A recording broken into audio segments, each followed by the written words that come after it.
Today we are going to take the GT4 on some dirt roads. It's a rally car, it's designed for it. Let's go see how it does.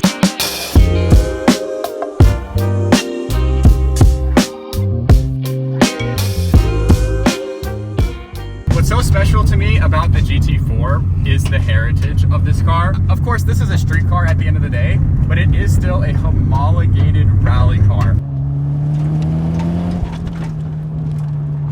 Now, what does homologation mean? Well, in order for Toyota to compete in the World Rally Championship, they had to make a set number of homologated rally cars that are just street versions of the rally car. In this case, they had to make 2,500 of them.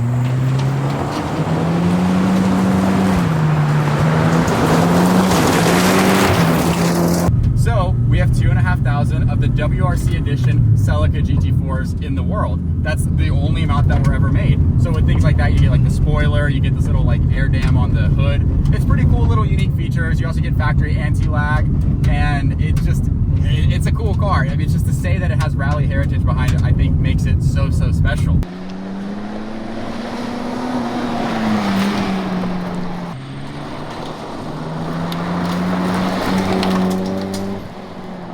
And when you take it on these roads, you know, at the end of the day, this one might be a street car, but it definitely feels a little bit more rally inspired because it has rally in its heritage. And then when you take the car on some paved roads, it handles absolutely amazing.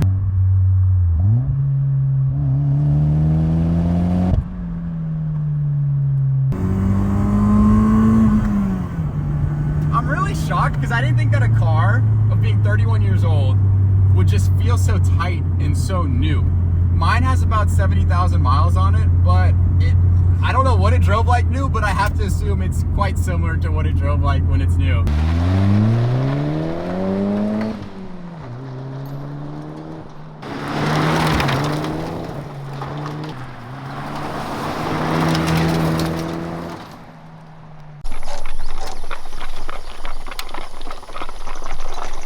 I've never heard this sound before, but it just sounds like fluids running through the system. So I don't know if it's supposed to be like that, where like maybe to help cool the car down, it runs all the fluids through it even after turning it off, or is there an air bubble somewhere and it's leaking and it's going through the system that way. If it's a normal thing, let me know. We're gonna figure it out though, because if that's a normal thing, I actually think that's really cool because it's running all the fluids through the system, but if it's not, that's kind of an issue. The GT4 is such a good rally car. It really does remind me a lot of the GR Corolla, just essentially an older version of it. And that's what's so special about this car, and also special about the GR Corolla, is they're just homologated rally cars. So they're designed to go on some gravel roads, some dirt trails, and they're pretty fun and they can take it. And that's what I absolutely love about this car. But we'll do a little bit more and keep going.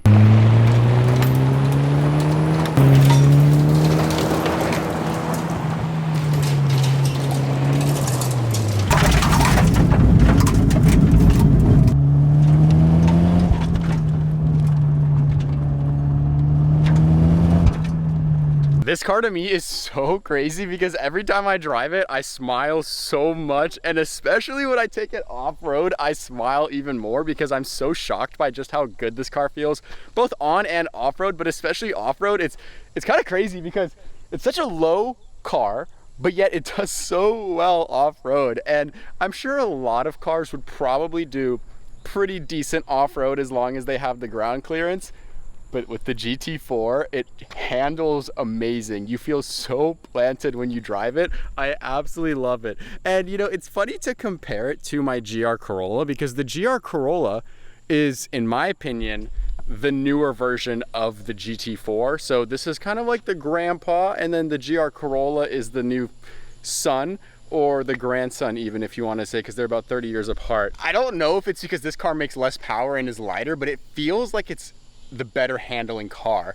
Now, I will say the GR Corolla is definitely the more capable car. Like driving it, you feel like you could probably put down a better lap time, but something about this car is just so special. I mean, especially with that wing too. Check it out. It looks like a rally car. It's the coolest thing ever. I also love the silhouette side profile of this car. It really reminds me a lot of the Mark IV Supra, but this is, in my opinion, cooler than a Mark IV Supra because it's all-wheel drive.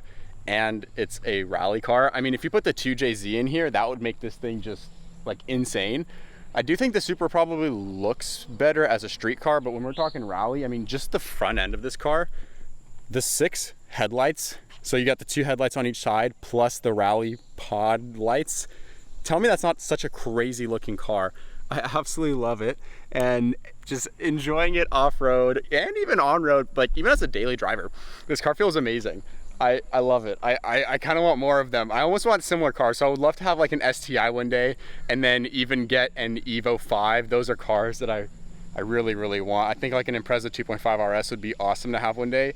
So maybe one day I'll have all of the rally cars. That would be really cool. We have these little baby mud flaps on the car, but those need to get changed out for some much crazier and beefier mud flaps. I kind of want to do red ones, similar to how the Castrol livery was with the GT4 back in the day for the Road Rally Championship. I think that would be really cool. And then also, believe it or not, this car is on lowering springs. I'm not sure which brand. They're either Teen or TRD.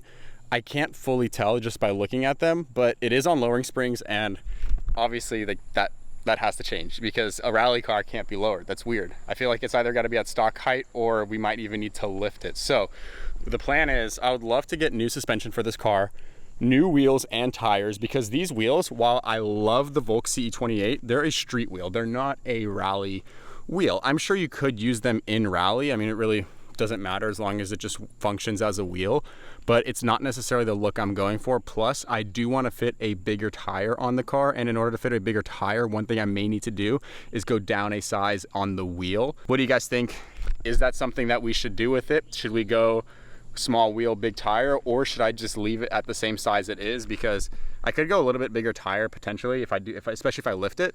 So that would be really cool. I don't know what else I would want to do with the car other than potentially, don't flame me for this in the comments, but a roof scoop would be very cool, because I've had the car for about 6 months now, and I want to enjoy the car stock for the first 6 months like I've done, and then now I think it's time to build the car as a rally car. And when I say build the car, I just mean prep it so I can actually take it off-road more and not feel like I'm destroying the thing. So, you know, like mud flaps, bigger tires that are actually meant to go on gravel, a lift, just a little bit more protection for the car on the underside so we can do like under trays, and just to make me feel better knowing that all the rocks aren't just gonna poke a hole through something in the on the underside of the car. Tell me if you think this would be overkill, but to do rally pods on the front, I've seen some people have done it. I don't know though, I think it's a little bit too much on this car. You already have 6 headlights. I don't know if you need more, but I do think that a roof scoop would just look so cool. And I get it. It's not gonna be functioning towards the motor, but it'll be towards the cabin, which in a way is still functional. I almost wanna go for like a tarmac rally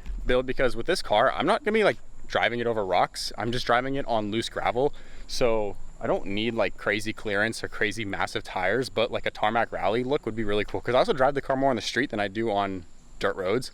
So that would make sense, right? Well, let me know what else you would do to the GT4. That is the end of today's video. We rallied the GT4. I absolutely enjoyed it, as you can tell by the smile on my face. But if you enjoyed the video and want to see many more just like it, please do make sure to like, comment, and subscribe. I'll see you in the next one.